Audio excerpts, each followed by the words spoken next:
how did one pirate build a criminal empire in the Louisiana swamps?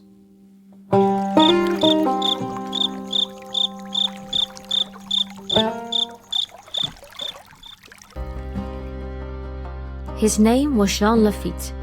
By the early 1800s, he and his brother Pierre were operating around New Orleans. The city offered money. The swamps offered protection. Just south of the city lay Barataria Bay, a maze of marshes, islands and winding waterways. Large warships could dominate in the Gulf of Mexico, but they could not easily navigate Barataria. Many channels were too shallow, while others twisted through marshes where only small local boats could pass. To outsiders, the swamp was a maze.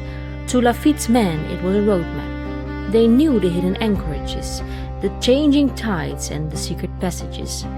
Every hour, authorities spent searching the wetlands gave Lafitte more time to move his cargo. The Louisiana swamps gave him protection, secrecy and time, but hiding places alone could never build an empire. Money could.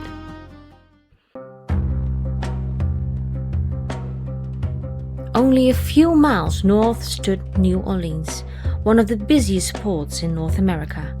Ships arrived carrying sugar, coffee, rum, textiles and European goods. Most pirates made money by stealing cargo. Lafitte made money by moving it. Goods entered Barataria Bay, disappeared into hidden storage sites and then quietly moved into New Orleans. Customs duty were avoided. Buyers paid less. Merchants earned more.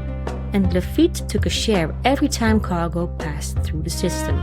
It was no longer just piracy, it was a distribution network.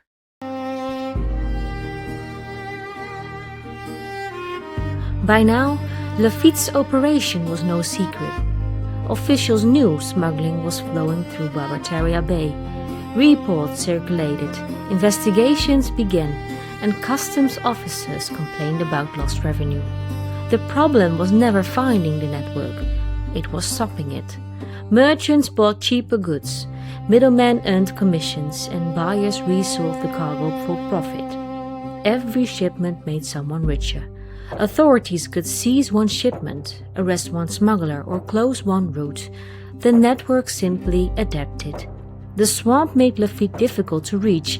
Profit made his empire even harder to destroy, and with every successful shipment, more people had a reason to keeping it alive.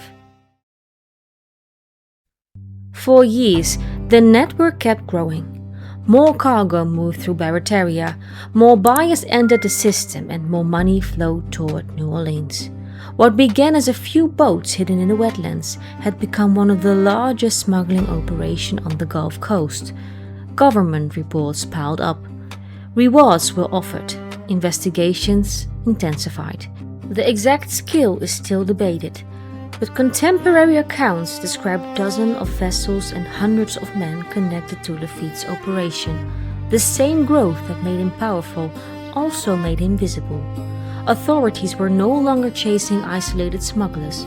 They were confronting a criminal enterprise.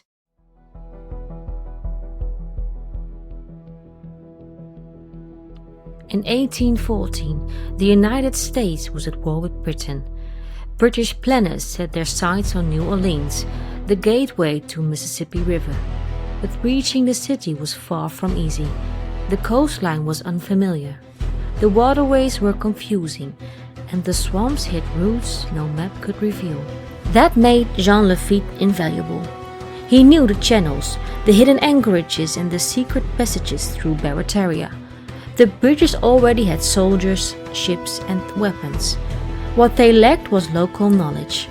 So they approached Lafitte with an offer, help them navigate the region, provide intelligence and support their invasion. In return, he would receive money, rewards and protection. They were not interested in his cargo. They wanted what he only possessed: knowledge.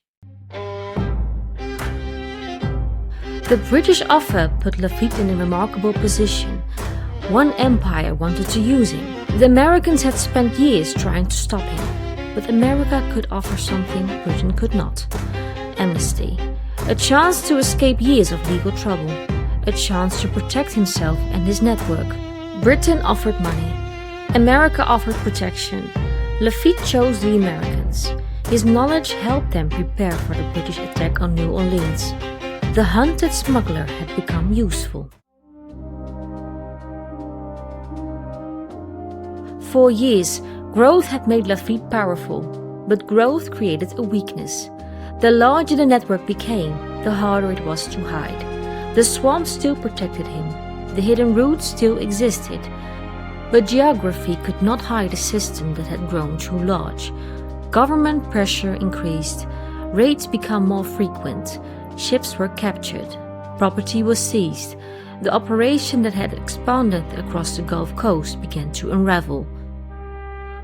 The swamp helped create Lafitte's empire, but it could not hide its success forever. So, how did one pirate build a criminal empire in the Louisiana swamps? The swamps protected him. New Orleans enriched him. Profit shielded him. And war made him valuable.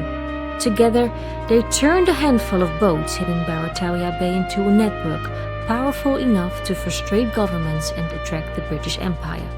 But the same growth that made Lafitte powerful made him visible. Jean Lafitte did not just hide in the swamp, he turned it into an empire.